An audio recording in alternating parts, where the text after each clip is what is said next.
I also think there's a difference between building a development and building a community. Because there's a lot of developers building development, but really what people seek even till today is community. They want people that they trust living around them. They want to know their neighbors. They want to know that their kids can walk to school. They want to know they can play outside by themselves. And that sense of community is a different feel than just a development. Is if you're saying the word development, if you're saying the word we need thousands of houses, sure. To me, it doesn't have the same meaning as we need homes for our local families and we need to build communities.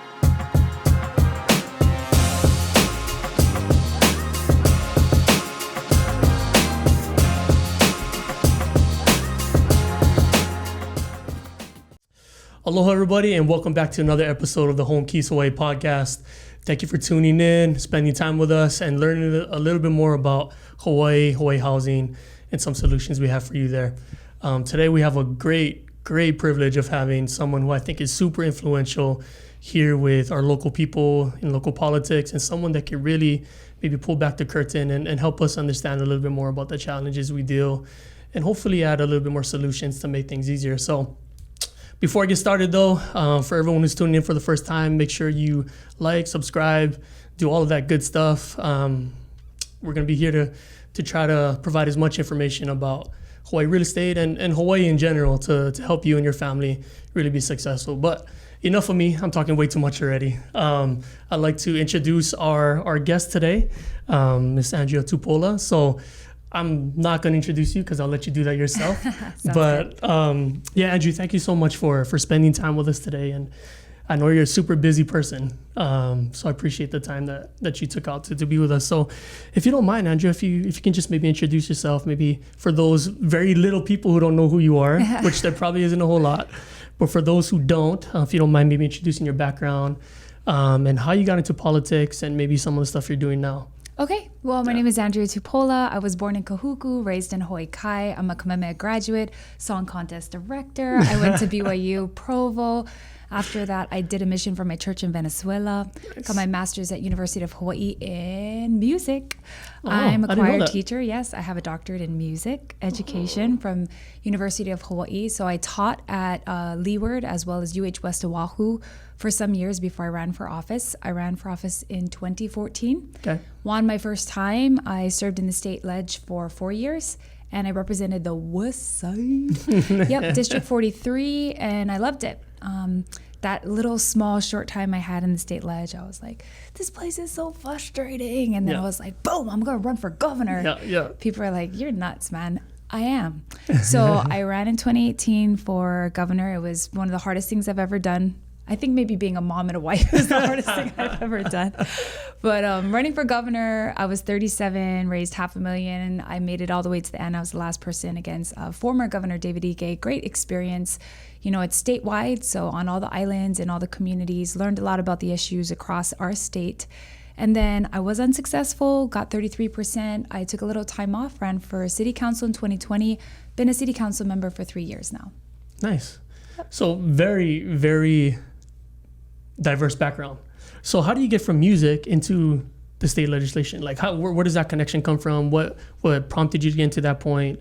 How did you get there? My mission. Yeah. Really? So living in Venezuela is something like you've never, ever experienced before.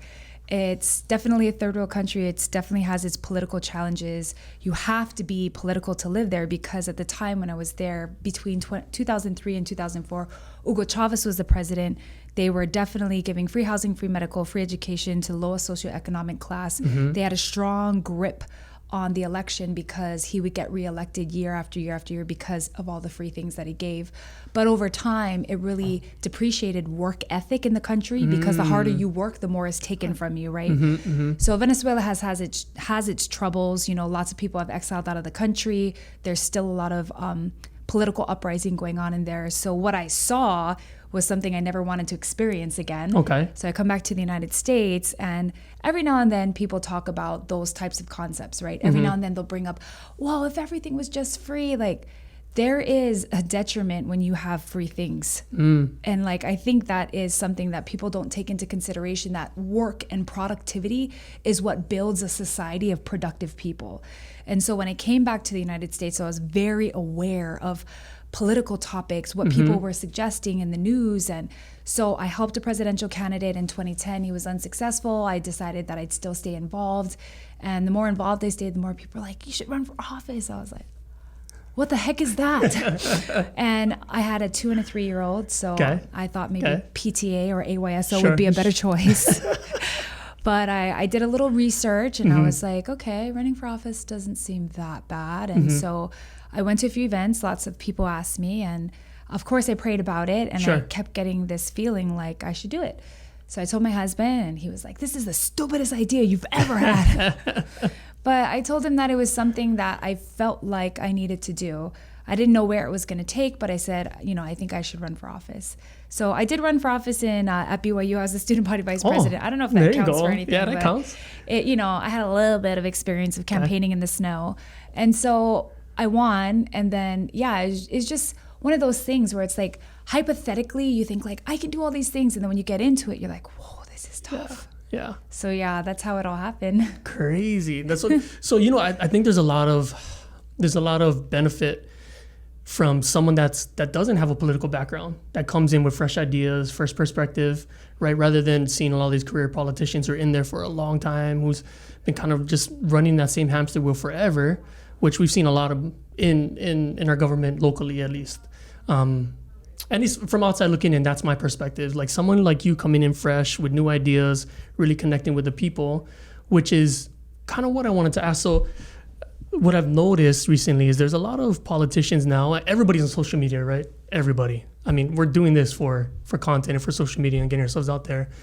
But you're one of the few politicians who I think are doing it correctly, maybe. And maybe has one of the bigger voices when it comes to local politicians and reaching to localities that way. So how did you get, like, what prompted you to get into posting content, posting video, being transparent in that space, and how's that benefited you in your campaign, your programs? Yeah, I think it's just who I am. I mean, our whole family is performers, right? So we all sing, we dance, we everything, right? And so I think even when I first ran in 2014, I was making videos back then. I should like flashback some of those. That, Holy crap, yeah. It was like me in my house and my kids doing homework. Not the camera phone, not the flip phones, huh? No. I had an iPhone, but it still was like, that was way back when people weren't making videos at all. Yeah. And I was making campaign videos. So for my campaign, I do everything. I mean, I do hire people to help, but the concepts, how I run it, what messaging I'm using, like I wanted it to be very authentic to who I am.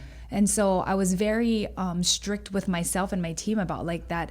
Even on social media, only I comment. No one comments for me because that's the whole point of it, right? Is like, it's supposed to be you and as authentic of you as you can. But that's not just for social media. That's like life. Everything, yeah. Yeah. And I tell this to kids that I speak at schools is like, you should be proud of every part of who you are. And the more you embrace all the parts of who you are, the more successful you'll be in life, no matter if people like it or not. I mean, when I ran on the West Side, nobody liked that I was from Hawaii Kai, but I wasn't going to hide it. I was like, yup, I am from Hawaii Kai. That's where I was born and raised. They don't necessarily like Samoans or Hawaiians. I mean, people always have something against what you're doing, but that doesn't mean you need to be ashamed of it. So I was always an advocate of just putting everything that you are and who you are out there because it helps you to own it, right? It helps you to be more of it. So yeah, I've always loved it. I've always loved art. I mean, I designed our class t-shirt in high school. Like we all draw in our family. We are artists. So yeah. And what kind of impact have you seen from you being out there and doing this stuff? Have you seen anything in regards to, I don't know, some of the work you've been doing politically? Yeah, just like awareness. You know, when I ran for governor, a huge reason why I ran was because I wanted my generation to step up. I was 100% convinced that it's our turn to lead Hawaii. And when I ran, I was, of course, critiqued because I was too young, right? You're 37. What do you know? You've been in office 4 years. You can't be running the state. You're just a little kid. And it was a good time for me to stand up and lead. And it also helped me to kind of give that rally cry to everybody else that was watching, thinking like, oh, maybe I could do that too. Like, Yes, you can. I'm a mom. Yes, you can. I'm a wife. Like, there are many hats that I wear, but it doesn't preclude me from being able to contribute to my community. I'm able to concurrently do all of those things and still make an impact for the state of Hawaii. So I feel like that was the point of a lot of the videos, is not necessarily for me, but to give out that, hey, this is what you can be, and you don't have to be like everybody else, right? Like when Brenton first ran for office, which I never ever thought Brenton would run for office, we used to do videos together, and I didn't even know any of his political leanings or anything, but we were always very passionate about like just being super honest about what was happening. And of course, a lot of my colleagues didn't like it, but I thought that that's what was necessary. Yeah, which is, and we talked about this before, but that's why I love social media in all honesty, right? So I'm not a big social media person. Like I never used to post a lot of things. And then a year and a half ago, I was like, let me expand my business. Let me get in front of the camera.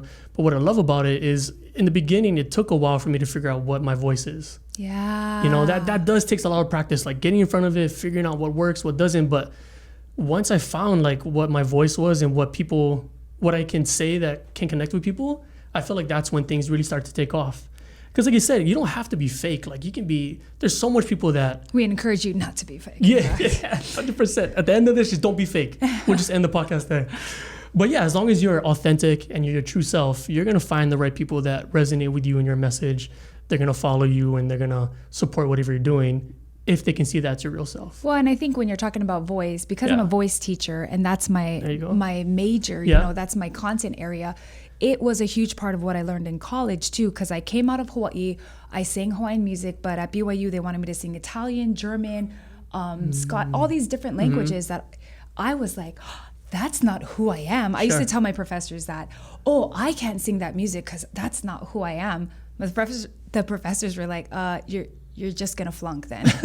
Like, you're not going to pass. And it's very hard to be a music major at BYU, but it really helped me to understand that to do more of things that you are uncomfortable doing does not mean that you're losing who you are. When I went to Venezuela and now I can speak Spanish fluently, I lived outside of the country. Does that make me less Hawaiian, less Samoan? No, it doesn't actually. I'm a Samoan that speaks Spanish fluently. I sing opera. Yeah. And so it actually helped me to understand that I could be all those things and still have my own voice. And so I think that's why when I do this content on social media, it's very comfortable for me because I feel like that's been my lifelong journey, is to know my voice and be able to project it with so much strength that other people are able to find their voice. That's awesome. That's awesome. And like you said, right, I think you're not going to find your voice unless you're out there putting it out there, trying different things. And yeah, I always say I'd rather have people that are like off pitch and singing than people who are like quiet and mute. I'm like, use your voice, speak up. I even tell my kids, I'm like, speak up, use your voice. Yeah. Because then you start to gain confidence in yourself, right? If you don't use your voice, then you're very timid, you're very unsure of who you are. Like, so I think it's healthy for people to, even this whole like generation of podcasting, this was never a thing before. 100%, yeah. So I do think that it's going, and even when The Voice came out and everyone kind of steered away from American Idol, I was like, that's what it's about. Yeah. It's not about all the glitz and the glamour. Like, it's about just the very raw, authentic voice. Sure. So speaking of content and sharing your message online, recently there's been a lot of talks about the bill that just got passed, which you had a big hand in. So if you don't mind explaining a little bit about what that is, the intentions behind it, and maybe some of the results you've seen, even just in this little time that it's been passed. Yeah, so Bill 56 is specifically about permit exemptions. So we have a list in the city of all the things that you don't need permits for. And when I looked at that list, I thought that it was outdated. I also thought that with the amount of backlog we had, which at the time was about 8,000 permits stuck in the backlog, the best way for us to get through that backlog would get people out of the line. People who don't need to be standing in the line for a permit. So the main 5 things that this particular bill did was, 1, now for fences under 6 feet, you don't need a permit. Now for like replacement of solar panels or any type of system that you have, you don't need a permit. For $2,500 for plumbing, of course, by a licensed professional, no permit. $2,500 and under for electrical, no permit. And $10,000 and under for any home component replacement repairs, you don't need a permit. And so I do think that the concept here is that these are people who own a home, right? Because if you're renting, you're not going to spend 10 grand putting in a counter. Sure, yeah. So these are people who are trying to care for their home. My concern is that we should not be making it more difficult for local residents to repair their home because it's already hard to live in Hawaii. If you have a grandma that moves in with you, you got to build a ramp, you got to build an extra bathroom. We shouldn't be making it harder for them. You know, these are the kind of things that because of the way we live in Hawaii, we need that to be easier. And so it was always my, plea with the department is we need to help local residents. So the bills that I've been proposing recently are all for residential.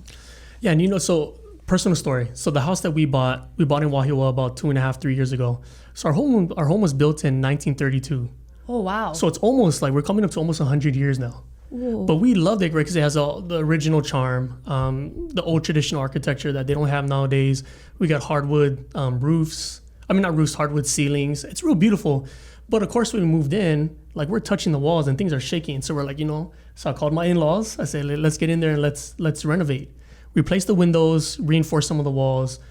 And it was so crazy. I got a notification in the mail for a fine just for doing that. And I was like, which I know, so if you don't know, I do have history and a background in architectural design and drafting. So I know the game. I know what it is. So I wasn't surprised. But when it finally became my problem and I was a homeowner, I was so upset.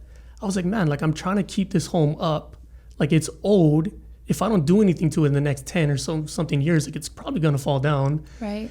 And I'm not adding 1,000 square feet. I'm not building on top of it. I'm just trying to improve my home. And then I got that fine, and it was really disheartening, thinking I'm just why are you telling me what I can and can't do to my home? Yeah. Even if something as little as replacing my windows. Yeah. That's all I wanted to do. And then secondly, so when we bought our home, behind our house there was an empty lot, and so we're thinking, it's an empty lot. We kind of want to control who's going to be back there and kind of pick our neighbors. So we kind of hooeyed together with some past clients and old family members, and we bought the lot, and I designed the home, and it's getting built. You know what's so crazy? We're 2 years in now, and we still can't. The house still isn't done because of permits, because of HECO hookups. Oh. And it's crazy to me, thinking every time I go home and look at it, I'm like, man, we could have provided, this home could have been finished a year and a half ago. We could have sold it at the prices back then, which are still manageable. The rates were still manageable. And we could have provided, even it's just one home, one family, but we could have provided at least one house to somebody, another local family, and yet it's still sitting there 2.5 years almost. And we can't do anything because of the system we have. So my question for you is, I've always wondered this, and I don't know if you have the answer to it, but when it comes to building, everything in general, but specifically building and development, why is Hawaii so regulated? Or Oahu, why are we so regulated when it comes to those things? I've heard stories of other states and other places where they can just build and develop, but here there's so much red tape we have to go through. Do you have an answer to that? I think a few things. You know, when I ran for governor and I was up against former Governor Ige, I realized that he comes from a whole different generation than me, right? He's more like my father's age, which I respect that. I'm not saying that to say any difference besides I respect that. But in that generation, it's very cautious. There's a lot of, conservatism, so even though my father is a strong Democrat, he's very conservative, he's very let's be cautious. And so I realized that there are generational differences, and this is why when I ran for governor, I realized that, and you can correct me, other people can, but I also feel our generation is more collaborative. I do feel the prior generations were a little bit more competitive. For me, when I'm in the realm of working with my colleagues, for me, there's no me versus you. It's just us, oh, what are you doing? Let's do it together. Oh, what, and I always feel this synergy of there's abundance in what we're doing. There's not a scarcity of materials. There's enough for everybody, but that mindset, I think, has governed Hawaii for many years. That's so true. That mindset is what made many, many laws over the past few decades, was the mindset of we can't trust people. Yeah. They cannot be trusted. 100%. Yeah. They do not know what they're doing. Yeah. We do need to regulate this. And it's unfortunate, but it's that, I think that stringency and that regulation that really chokes the local residents. So when we're in these hearings and they're arguing about monster homes and all these commercial developers are getting all this stuff, I always have to stand up and say, let's not go get a bat and try to hit this solution. Let's get fine surgical tools and fix this. Because when you get a bat, you end up hurting local residents. You end up hurting families that really have all good intentions. But then now they're caught up in all of this web that you're calling corruption, when really it was two people. Yeah, sure. Get those two people out, and then let all the local families still do what they need to do and not call all of them bad people. Like, not everyone has bad intentions when they're trying to fix something or renovate. So I think it's something that needs to be frequently said when I'm at work, is I need to frequently speak up for local residents. Yeah. Awesome. I think that bill, I mean, there's so many problems when it comes to housing and the price of homes in Hawaii. And I know there's not one major solution for it, right? It's not like we're going to pass a bill, pass a law, it's going to solve all of our problems. But things like you did, like that Bill 56, I think it's a step in a good direction. If we can take out some over-regulating, like you said, and maybe... So I did put forward another one, Bill 18. It's called residential SAI. So it's a special assignment inspection. We currently allow that for commercial, but we do not allow that for residential. What is that? So SAI is something that you pay a little bit more on the front end and you start without the permit. So you're able to commence if it's within a certain amount of specs. You do have to turn in some things, but you don't have to have the permit completion. The inspector comes on site and then inspects what things are going on, and you have to get the permit prior to completion. Sure. So it was something brought up in the town hall last year that people are saying, why is this only available for commercial? Yeah, that's a good point. Yeah, so it went through second reading. It passed yesterday in the committee, so I just have one more hearing to get through, and then that'll be law too. DPP is still struggling. That's Department of Planning and Permitting. They're still struggling with bodies and having enough people working there. However, I do think this is another residential homeowners tool. Yeah, 100%. Okay, so let's pivot now. So now we're talking about bills. We're talking about permits and all that stuff. Yep. So I kind of want to pivot back into real estate, which is my realm, which is what I deal with every day. So interesting. We're talking about housing. And permits, and I know the governor just passed the emergency housing proclamation. Yeah, whatever that was, right? Which I don't understand what it means. But at the end of the day, I am a strong and huge component that we just need housing for locals, for local families. We're so behind in terms of what we can supply for the demand that we have, regardless of if there's people coming in from out of the state. Like, regardless of what that demand is, we just don't have enough supply for it. So I wanted to ask you this question, which I've never really asked anybody before, and I thought it'd be great to ask somebody that's in politics locally, but also as a proud Kanaka. Where is the balance between development and providing housing versus preserving land and preserving our Aina?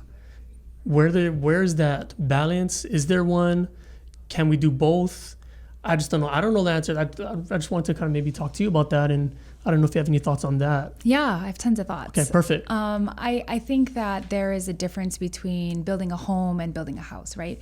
So when we're talking about building homes, we're talking about places, like you mentioned, that we can build memories, that we essentially want to raise our children in. That is our home, right? It's not something that we just, boom, build, yep, rent out, yep, sell. And I think that's what a lot of people are looking for, is a home. They want to call Hawaii a home. I also think there's a difference between building a development and building a community, because there's a lot of developers building development, but really what people seek even till today is community. They want people that they trust living around them. They want to know their neighbors. They want to know that their kids can walk to school. They want to know they can play outside by themselves. And that sense of community is a different feel than just a development. So I think that's where minds start to differ, right? Okay. Is if you're saying the word development, if you're saying the word, we need thousands of houses, sure. To me, it doesn't have the same meaning as we need homes for our local families and we need to build communities. Because to me, that's what's going to create a strong Hawaii, is strong communities. I also think that there needs to be an understanding that what has been given to us is for our use. So I bring that up because I read Governor Ariyoshi's biography, and a big part of his term as governor, which was years ago, but I've read all of the past governor's biography. I don't even recognize that name. Yeah, well, he's in his 90s. Okay. Yeah. But when he was governor, his thing was to buy up land and to keep it in state inventory. So that was when they bought up Waipio Valley. That's what HHFDC is over. All these huge parcels of land that the state owns that DLNR is now over. during his time, they acquired all of these pieces of land. The problem that I feel that happened is, sure, they didn't go to outside developers or anything, but are they even being utilized by local families? Yeah, because I think that was the point of it, right? It's not to hoard land and then keep it in some state inventory for some random reason that nobody can access. Like, public lands are for the public. Yeah. So I think there needs to be a balance there too, as well as, yes, conserve lands. Like, that group, Malama, I forget the rest of it, but it's Livable Hawaii Kai. They bought the Kaiwi Coast, right? Okay. So like right out there by Sandy Beach, they bought that whole area because they were going to build cabins up there and they just wanted to keep it the way it was. The community came together, they bought it, they preserved it because that's what they want there, right? So I think there's this balance of understanding that when the community comes together and they do a preservation thing like that, I think that's wonderful. Because now that's in a nonprofit, the community cares for it. It's a community management model. It's a totally different model when the government becomes the manager. Sure. Because that's like, let's talk Makua Valley, right? Makua Valley for almost over a century has been government controlled. Parts of it is by Hawaii, parts of it is federally owned. And, years ago, it was just used for bombing. But to me, that's not what land's used for. Yeah. You don't buy up land, give it to the government, and then just use it to destroy it, right? So I think that's where the balance is. In my perspective, those are the differences. The words make a difference. The feeling of how you say it makes a difference. And the utilization of it makes a difference. That's so interesting when you say community. And what really resonated with me when you said is, I remember growing up back in the day, right? We would run out, like I would tell my wife all the time, like we would run all over Waipahu, all over Waikele, Waipio Gentry. We were running all over the place. My parents were comfortable with me walking from, I was probably like 8, 9 years old, and I would walk from Waipahu all the way to my cousin's house in Waipio Gentry. And at the time, it took me probably 45 minutes because I had little legs. But like, we were comfortable enough to walk around. And it's such a different vibe now. It's such a different feel because of church obligations, responsibilities. I've been frequenting Schofield Base a lot lately, visiting families there, and it's so crazy. I remember the first time I was there, because I didn't realize, like, from the outside as a local, you don't think Schofield, you just think of Army. You don't realize there's like communities, there's people there, right? So I drove around and I was like, oh, it's really a nice place to live. But what really got to me was when we were driving around, there was like kids everywhere enjoying, like running around. And it reminded me of when I was little and we could just do that in the streets. Yeah. Till the light, you know how it is, right? Run around, do whatever. As soon as the lights turn off or the lights turn on the streets, you better be home. Yep. That's the vibe I got there. But so when I saw that, I thought that was amazing. But instantly I got so mad. I was telling my wife, I was like, why can't we have this? Why can't we have it? Like, why does it have to be on base? Why is there only a sense of safe or security and safety in an Army base where we can't duplicate it and have that outside? So it's really interesting when you say that we should build communities and not homes. Yeah. Like, how do we achieve? Like, how do we do that? Like, well, I saw it happen a few times. Okay. So Self-Help is one of the organizations that does home building with the owners. Okay, right? I've heard about, yeah. So yeah. Self-Help did a whole couple streets of houses in front of Maili Elementary. Okay. And my brother them tried for a house, and then as well, our good friends from church got it. So on the weekends, we used to go help them build. And anyone can go help build. They have to do it every weekend for over a year. And then when you get your home, you have immediate equity, right? Because your loan is like $125,000. Your house is appraised at like 400 something thousand because it's a 4-bedroom. So for a lot of families, like 100 something thousand loan, like that's doable. Yeah, 400,000 is not. Yeah.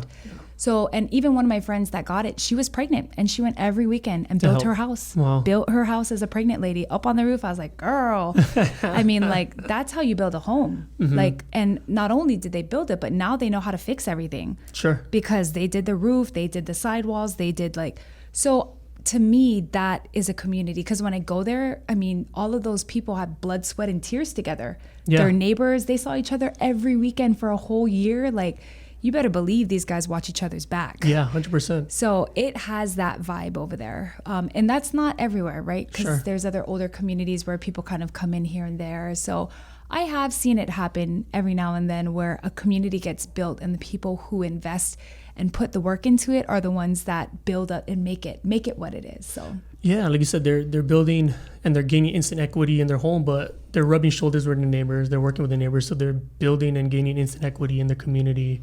Yeah, in like their nobody neighborhood. can hate that. Yeah, Nobody exactly, exactly. So now going back to housing, though, I mean, so I may be wrong in this, right? I mean, building community, that's great, but when it comes to housing, I feel like it is a numbers game. Like we just need to. Am I wrong in saying that? Like we just need to provide homes. I How do you feel about that? I do agree. I mean, Okay. a lot of people who do housing studies, that's how they Yeah. equate it. Sure. X amount of inventory, X amount of need, that's how many houses we need. Because I remember when I was a legislator, the number was 21,000. We're short 21,000 homes, like, which immediately you think, oh, we got to skip up like 10,000 at a time, right? Mm-hmm. Where do you get land for 10,000 homes? Well, you have to convert ag land into R5, right? When you do that, boom, everybody Yeah. cool, Yeah, like, yeah. you know what I mean? So like you got to be careful because Sure. when you're going 10,000 houses at a time, and I'm talking about like Ho'opili in those areas, Sure. nothing wrong with it. There are local families that live there, but that's where it becomes so difficult because you're trying to push this huge initiative, which really like Ho'opili as well as, what is this one in Coral Ridge. those ones 15, 20 years to get them done. Yeah. Lawsuit. So I do agree that it's a numbers game, but I also think that why can't there be more of this rehabbing of house by house? And I know that's like retail versus wholesale, right? Because you're just like one by one Sure. by one. Sure. That's like hard, right? But I do respect people who do that, who actually do that for a living, like try to flip homes so that they can basically make the community look better. We have like hundreds of abandoned houses here. Yeah. Hundreds. And Yeah. some of them are in Hawaiian homelands. The lease is up. Nobody wants to take care of it. Nobody has money to fix it. So just let them go. So I do think it has to be a little bit of both because Okay. there's no way we can just build urban sprawl everywhere. Yeah. We have to be mindful of the characteristics of each community, be mindful of the people who live there, and not just force like, oh, we need houses, so we're going to build them in this valley. Like, no, do you know the history of this valley? No, we're not going to do that here. And I think once you know that, yeah, there's space for everything, I feel like, but you have to be able to come at it with that kind of mindset. Who is here? Who are the, the elders of this community? What happened in this area? Where are the places where people are like, yes, we need it here, or we need a community center, or we want a sports complex? Like, that's when you start to succeed, is when you work with the community, not against them. Boom, you can have it. Yeah. And you know what's so funny to talk about? So there's, I mean, like I said, right? So as an architecture background, every time we did studies in school, we would find the project and they would always tell us, do research on that area, find out. And I just laughed because I went to this, there's this new building, I'm not gonna say which it is, but there's a new building in town coming up. And so I brought some clients to the presentation, and they started like talking all these Hawaiian words, and they're like, oh, this in this community they did this, and so that's why we named it this building, and this name means this. And I was just sitting there, I was just laughing. I was like, do you really even know what that means? Like, do you even know what the essence of the community was, what used to be there, rather than just doing like a, I don't know, 2-hour research into it and be like, oh, this is a cool name, let's use that. I think it's so funny. Like, I think that's interesting. Like you said, there's the developers coming out, and maybe there is a balance between preserving the culture, preserving the Aina, but also providing the needs for the current people. Yeah, I mean, it happened in Waipahu, right there on the corner. Kamehameha Schools owns that lot that they're going to redevelop, kind of where Times is. And they did have to come up with the name because a lot of the history of all the place names in Hawaii, like you have to search way far back for it because now it just has general descriptions, right? Sure. So I did appreciate it. Obviously, from Kamehameha Schools, you want to see something cultural come out of that, right? So they're the land owners, and then the developers was High Ridge Costa.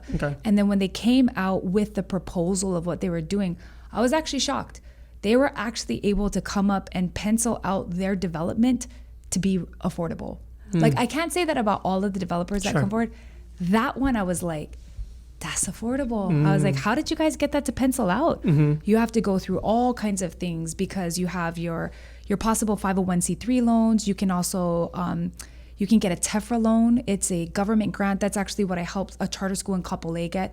So they got a tax exempt bond to build on the land that they're on. Of course, they have to pay it back, but there are certain things that you have to put together in order for you to be able to actually pencil out something affordable in Hawaii. And you have to like apply for these loans, these grants. You have to stand in line. in HHFDC, they only have 12 of these a year that they allow Wow. develop 12. I didn't know that. They compete for 12 bonds a year. That's crazy. And that's why we can't move any faster than yeah. that. And it's not even that we have 12 projects, it's that we have a cap. So we have about, I think the number is like 100 or 280 million every year that the state can use as a bond, meaning that you can loan it out to build stuff. But we do not have the capacity to do more than 12. Yeah, so a lot of developers have to kind of like figure out, okay, if I'm going to get that, can I get a TEFRA loan? Can I get a 501c3 exempt bond? Can we do this? Can commitment schools give that? So you have to kind of like MacGyver all these things together and then finally figure out like, okay, this is how much a unit will cost. It's pretty tough. It's tough, yeah. It's pretty tough. Yeah. Because we cry about it, right? Like, oh, everything not affordable. Like, it is pretty tough when you go through all of the types of financing you have to go through to get something like that off the ground. And I'm not saying I know anything. I know a little bit because I'm a council member, but I feel like the more that I learn and know about it, the more I'm like, whew, that's a tough job. And people are always like, oh, these developers making millions. Like, there are some that do. There are luxury developments that, yes, I get that. But in order for us to pop out that number you're talking about, the deficiency of homes, we need affordable homes. How many people are willing to do what it takes? All the work, all the work to do that. Yeah. And to float themselves. Because if you get passed by when you're on a bond, are you going to float yourself until the next year and then just hope you can get your development going the next time? Yeah. It's tough. And yeah, I think we can have this whole conversation. And I'm not educated enough to know more about policies and permits and all that stuff. But at the end of the day, it's not as easy as let's just build houses and have it be affordable. I know that term affordable is real sticky nowadays, but because it's tough, it's so hard to do. It's so hard to pull off. There's very few people I've seen do it well, and we work with a lot of developers. There's a very few that I feel like even after, like, I will say this, Halemoena, which was the high rise in Kapolei, the ones. Okay, sure, yeah. So Halemoena was built by High Ridge Costa, and it's being managed by Michaels. Michaels also manages KPT in Kalihi. Okay. So I was so shocked because when they put it up, it's super affordable. I'll just say that. It's affordable. They have a kupuna side. They have a ohana side. I love that. Yeah. So it's what we needed, right? But it comes with a lot of issues. Because when you bring in lower socioeconomic situations, you need support. You need counseling. You need places for them to gather. You need free programs for kids after school. I was shocked because we had a little town hall with the residents in the building and the developer came. Now, developers, after they're done, they can surely walk away. Sure. They can surely say, oh, this is the management group. Sure. We good. Wash my hands. Paul. Yeah. No, the developer showed up and he actually mediated the meeting because they had tons of issues.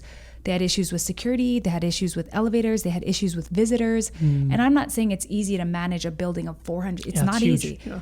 But I was shocked that the developer came back and wanted to make it right because I needed bus service. I had kids that couldn't get to school. There's all these things. The developer sat down with me and was like, what more do I need to do? I was like, a lot. So I gave him the whole list of things that were deficient in order to better service the population they built a building for. And he was like, we'll step up. I was like, and not everyone will do that. No, I am shocked that they did it. I was like, I am very impressed that you would come and that you would try to resolve these residents' concerns. Because you could just say, oh, our management group sucks or whatever. Yeah. You could blame other people, but they were like, no, we can step up. We'll do better. We'll fix the elevators. We'll make an association. We'll have after school classes for the kids. We'll have kupuna pantry every Monday. I was like, that's how. There you go. Building houses, building communities. Yeah. How are we doing on time? Okay, perfect. So I have one last question for you. Yeah. Then we'll wrap it up. Yeah. So what I wanted to ask, and I think I was trying to figure this out. So I've asked previous guests on this podcast, right? Like, why do you stay in Hawaii with all the struggles and everything? And it all comes down to it's worth it. The cultures and the people here, the aloha. So if you were to quantify what that word means, what does aloha mean to you? How do you define that? How have you seen it in your life? And how do you see it moving forward, helping the people of Hawaii? Well, I feel like for me, aloha is something deep. It's personal. It's a true love for other people and for your fellow man, right? Is when you have aloha, there is no difference between you and the person next to you. They are your family, they are your kin, they are somebody that you would look out for no matter if they're related to you or not. I feel like for me, moving forward, thinking about that word, it epitomizes everything that I have done as a elected official. Is if I didn't love my community, then I shouldn't be doing this. Because really the people who serve their communities and are elected into these positions, they should love the people they represent. Because when you love them, then you make your choices differently. You know, you make your priorities differently.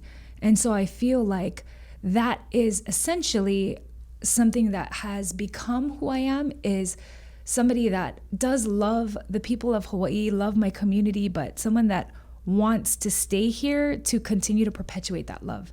Because trust me, my husband's asked me a lot of times if we'll move to Utah, if we'll move to another state, it's cheaper, it's better. The girls can play like on better sports teams, but like, is that essentially what's gonna make us better human beings? Like, I don't know. And of course I've told him, yeah, go if you like.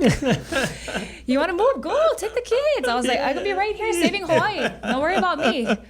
But like, I'm not going anywhere. And I think that even when I ran for governor, a lot of people asked me that, like, oh, how are you going to get all this done? I was like, I'm going to tell everybody they got to move home. No, I'm going to tell all those guys that are cheering for me in Texas and California on my class, I'd be like, it's time to move home. So, and I know it's not everyone's path, right? It's not everyone's path, but I do think if people saw the opportunity, if they saw that there was this need to fight for something that they love, they'd come.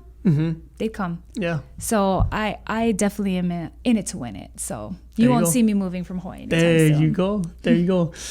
And at the end of the day, that's why I want to have these conversations. I feel like nowadays in social media and media in general, there's been so much negativity about our home, which it's hard. There are challenges. We're not gonna try to cover that up, but also I feel like there's still so much good about it. So much good about where we live, the people we live with, the culture that we have.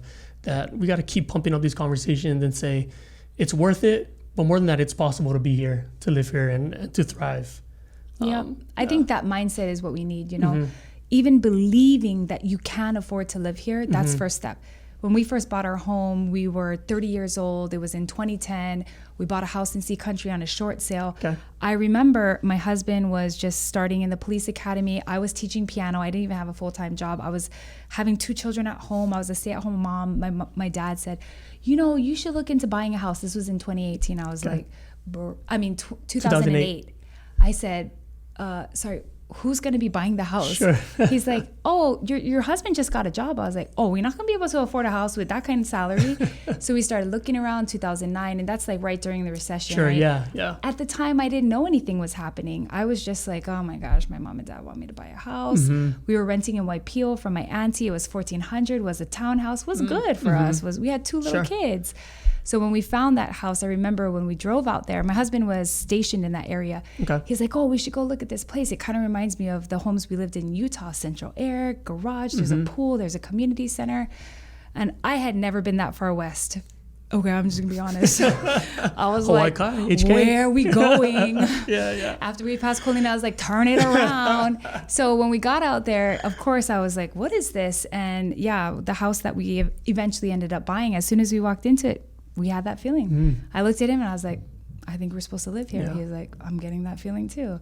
We were lucky. We bought it on a short sale. Like the family that was supposed to buy it pulled out. The other family needed to move already. So in like 4 weeks, we moved into the house. Nice. But even just having that belief that you can own a piece of property in Hawaii, it's hard. It's hard to even believe it, right? And so we're here to tell you, like, start to believe. Just believe that you can do it. If that means hard work, if that means like, I went to the Big Island auction a few weeks ago because I wanted to see how much properties we're auctioning for. There's all kinds of methods and ways that you possibly like caring for other homes, rehabbing a home that's been burnt down. So I know it's the tougher route because it's not like a house ready to go with everything you want inside of it. You got to work at it, right? But then when you work at it, then you're just so proud of what you own. So proud. I mean, I can't even imagine how proud you are of the home that you're fixing. We love it. Yeah. And your kids are going to be like, my dad fixed those windows. Well, my brother-in-law's, but dad, definitely. I was there with a hammer. I was doing something. Those windows. But I just think that's what it's about, is like being able to put that love, that aloha into the home that you have and own, and just being able to call Hawaii home. It's such a blessing. It is. It is. Well, thank you, Andria. Thank you so much for your time. Before we end, is there anything else you wanted to mention or anything else you want to shout out? No, I thank you for your time. Thanks for having me, allowing me to share my thoughts. Definitely want to keep encouraging people to, even though it does get discouraging in Hawaii with a lot of the choices that are made, votes that are cast, like now's not the time to give up. Now's not the time. Now's the time to rise up. And I'm saying that because I'm in that generation that's climbing up into these leadership roles, and I'm gonna call it out. We're the next leaders, right? And our parents are retiring. I mean, your parents, my parents, they're around the same age. Our parents are getting to the point where they're ready. They're ready to say, hey, next generation, step up and lead. And we need to step up. Yes. Yeah. So step up, be a community leader, join your housing association, be part of the PTA, be a coach for your kids' sports team. There you go. Do what you need to do, because it is our time to lead. And I think that this is going to help us to better prepare for the Hawaii we want to see. You want a better Hawaii, you got to work for it, and you got to be a part of it. Don't point to other people and say, oh, I hope they do it. People always say that. Oh, we're so glad you're in office. Yeah. No, what about you? What about you and your family? Like, you guys can be a part of this. So it's the invitation. I'm throwing out the invitation. Everybody can be a part of change. Let's do it. Oh, I hope you guys are motivated. I am. I'm going to sign up for PTA right after this. Let's go. Babe, we're signing up. But thank you so much for your time. Thank you everybody for watching. Hope you guys learned a little bit. Hope you feel a little bit motivated and lucky to live, or feel lucky to live here in Hawaii. That's it. Aloha. Mahalo.